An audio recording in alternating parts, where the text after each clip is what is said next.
அனைவருக்கும் வணக்கம். நான் பாராது 4ஆம் வகுப்பு பிரின்ஸ் ஸ்ரீவாரி மேல்நிலைப்பள்ளி மடிப்பாக்கம், சென்னை. நான் முயற்சி திருவணக்கம் என்ற தலைப்பில் பேச போகிறேன்.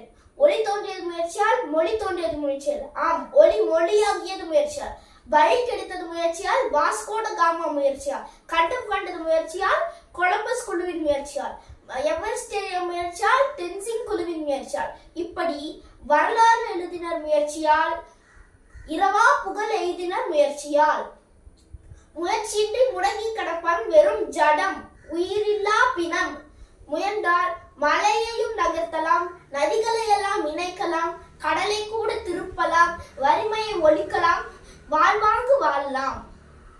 கல் தோன்றி மண் தோன்றா காலத்தில் முன் தோன்றிய மூத்தவர்கள் வந்தது எப்படி? குரங்கு மனிதனானது முயற்சியால்,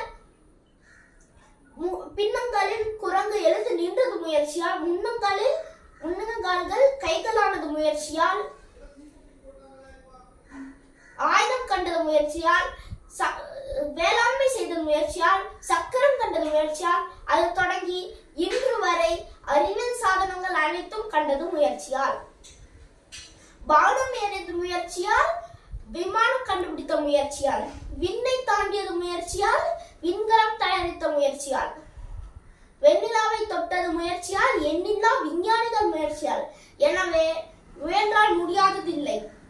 முயற்சிக்கு ஏது எல்லை? நன்றி, வணக்கம்.